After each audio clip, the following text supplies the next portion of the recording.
So many familiar faces and a few new ones. Any new ones? Anybody not been before? Yeah. Welcome.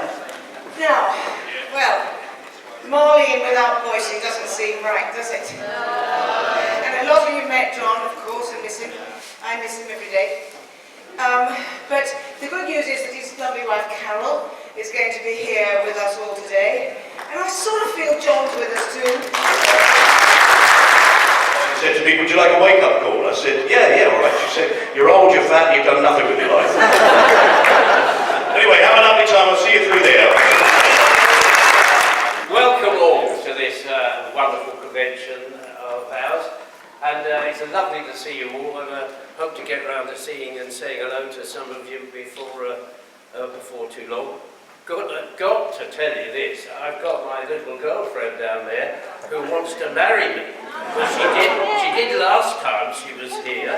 Look at her, there she is. Are you coming up to wave at the people? Yes. Yeah, come along then. It's good for your posture. It's good for your posture.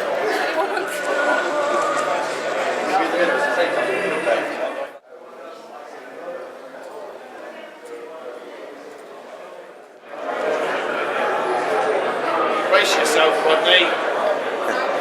Brace yourself.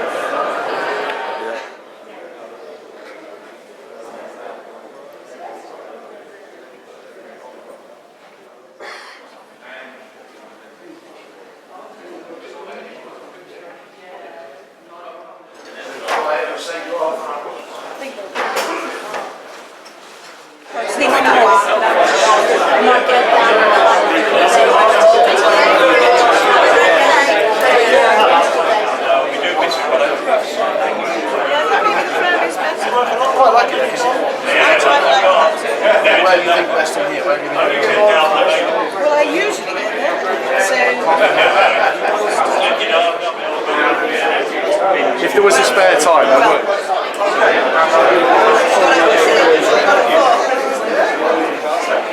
Nice couple, yeah, nice couple.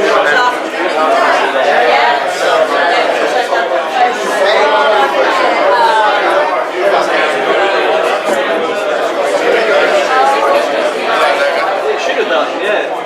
Hopefully you'll get a rest soon and get some lunch. How encourages. Oh yes, I know. I've forgotten how. Have you seen the one we're doing? How these things work? Now, why not where's one?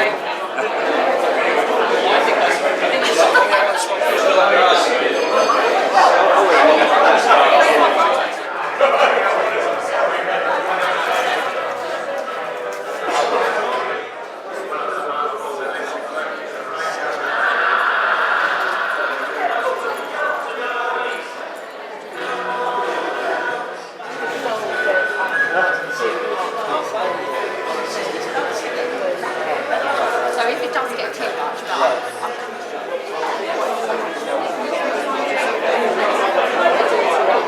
You sold much? yeah. What have you sold then? Lots of toys.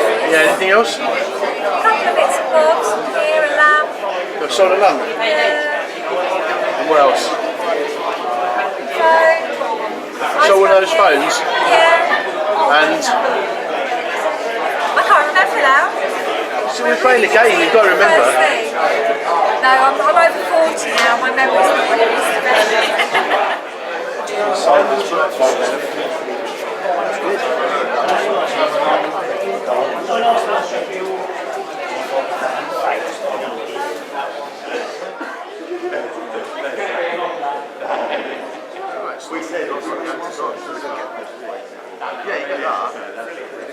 Time fly.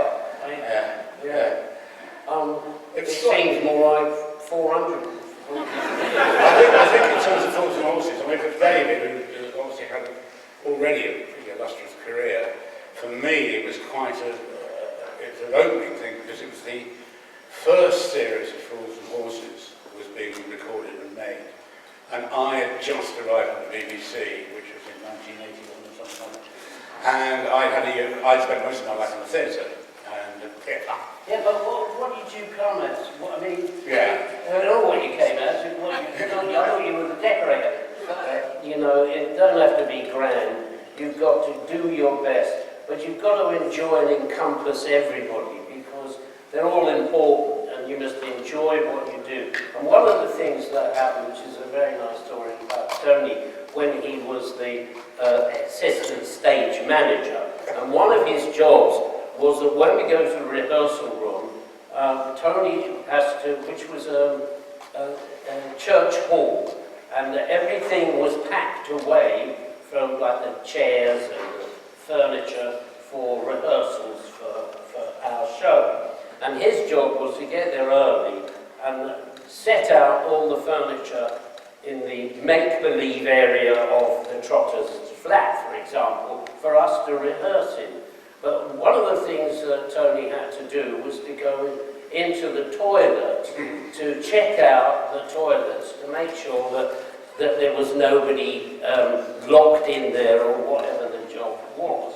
But what he had to do was, he had to go into the toilets and open all of the, you know, the units.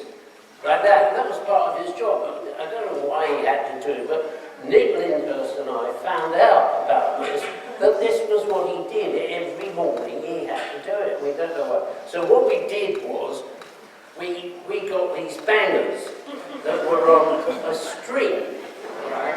And Nick and I got in there before Tony arrived, and we set up the string on each one of these toilet units. And so we went off, and back to our rehearsal, and we said, oh, come on, so you're a bit late, aren't you? Nick and I have been here all night, you know, joshing about. And so he says, oh, I'm in a rush, I've got to go and do it. So we just stood back, and all we could hear was as he went into the toilets, bang! Water! What was that? Bang! Water! No way on the planet Earth that they would allow you to do that scene that we did. Because as you saw there, the shot that he wanted was us in more or less the middle of the Thames, if you like, just for that shot. Well, we had no safety gear, no life support system, no boat, emergency boat, so we had nothing for safety at all. It didn't occur to anybody. They just put us in this boat and said, off you go, we got this scene to do, and we'll shout at you when we want you back. And of course, when we were lining up the shot, we had to do what you saw coming across there. Well, it wasn't quite as, once we were getting in position, there were boats, one or two boats did come past, and they created waves. So Nick and I were in this boat going, what? Great badness and getting swung about. But safety, if that had tipped over, well, you wouldn't have had a series with me in it, or There was another tradition, wasn't it, with taxi drivers used to take kids down to Southend. Every year, all taxi drivers would give, London taxi drivers would give them their day off, and they'd pick up kids that had never been out of London, and they took them down to Southend. It was a very traditional thing. So was in actual fact, we went to Margate, but Southend was often the place they went to, because it was the closest, I think, you could get in. But David, it was very much about time. David, what I'd like to know is, I noticed everybody else ran into the water there. And you didn't. You stopped at the water's edge. Why? It was well directed, wasn't it? No, There must have been, because I knew that rehearsals, I'd been in the water and it was bloody freezing. So I decided, all the others go, I just had to come down. And then